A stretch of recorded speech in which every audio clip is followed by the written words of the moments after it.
ఈరోజు సాయంత్రం సమయంలో జరుగుతున్నటువంటి ప్రజా పోలీస్ భరోసా అనే కార్యక్రమానికి ఇంతమంది ప్రజలు విచ్చేసి మేము చెప్తున్నది శ్రద్ధగా వింటూ పోలీసు వారికి ఇందాక చెప్పారు, చక్రవేడి గారు కావచ్చు, గోపిరెడ్డి కావచ్చు, మన రిటైర్డ్ గ్రంథాలయం ఎవరైనా చెప్పారు, మీరందరికీ ఇట్లా పోలీస్ అనేది ఒక్కరు చేస్తేనే కాదు, పోలీస్ అనే కాదు ప్రభుత్వం అయినా సరే ప్రజల సహకారం లేకుండా ఏ సంస్థ కానీ ఏ ప్రభుత్వం కానీ ఏది కానీ నడవదు.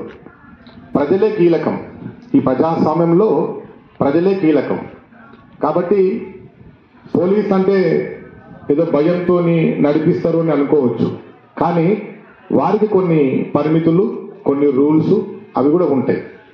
అయితే మనం ముఖ్యంగా ఈరోజు మన వేపల సింగారం గ్రామంలో నిర్వహించుకున్నటువంటి ఈ ప్రజా భరోసా కార్యక్రమం గురించి కొన్ని విషయాలు మనం చర్చించాలి. అసలు ఈ కార్యక్రమాన్ని మరి ఎందుకు పెట్టిండ్రు, ఎవరు పెట్టిండ్రు, ఎప్పుడు పెట్టిండ్రు, దీంతో ఉపయోగం ఏంది, లాభాలు ఏంది అనే విషయాలు మనం చర్చించుకోవాలి. ఈ కార్యక్రమాన్ని ఇప్పుడు కొత్తగా వచ్చినటువంటి మన ఎస్పీ అయినటువంటి కొత్తపల్లి నరసింహ ఐపీఎస్ గారు ఇది పెట్టడం జరిగింది. దీని యొక్క ముఖ్య ఉద్దేశం కూడా ఏంటి అంటే ప్రజలతో మమేకం కావడం.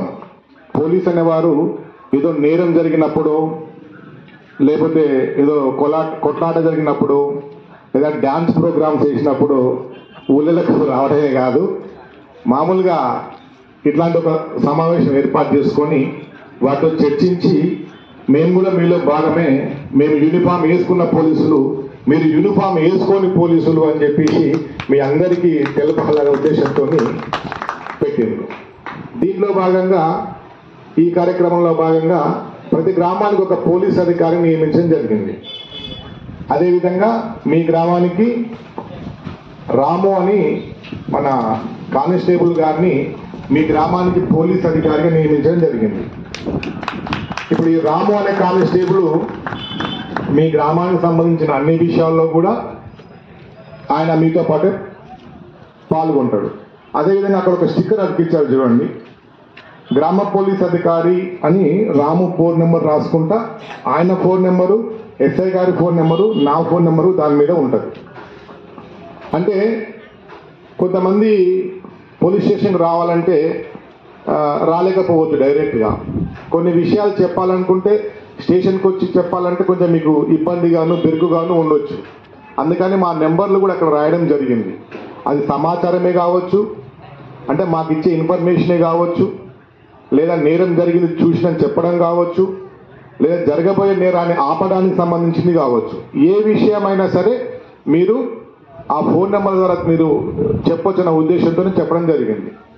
అదేవిధంగా మన వేపల సింగారం గ్రామానికి వస్తే, మన సింగారం గ్రామం అనేది ప్రస్తుతం మనకున్నటువంటి హుజూర్ నగర్ నియోజకవర్గంలో ఉన్నటువంటి గ్రామాల్లో ఒక ప్రశాంతమైన గ్రామం కిందనే మనం ట్రీట్ చేయడం జరుగుతుంది ప్రస్తుతానికి. ఈ ఊరు నుంచి చదువుకున్న వాళ్ళు కూడా చాలా ఎక్కువ మందే ఉన్నారు. ప్రధానంగా ఈ గ్రామం అంతా కూడా వ్యవసాయంపై ఆధారపడినటువంటి గ్రామం.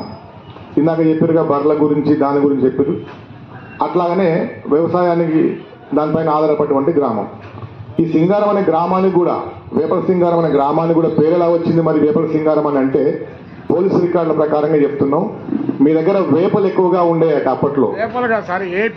వేపలు, అది ఏపెలు ఎక్కువగా ఉండడం వల్ల అది ఏపలు కాస్త లాస్ట్కు వేపల సింగారం అని కూర్చుంది. ఇప్పుడు అంటే మన గ్రామానికి ఎట్లా ఉంది పేరు అని కూడా పోలీసు రికార్డులో ఇంత రాసి ఉంటాయి. ఒక్కసారి పోలీసు రికార్డులకు ఎక్కిన మనిషి కానీ ఏది కానీ అది తుడిస్తే పోయేది కాదు.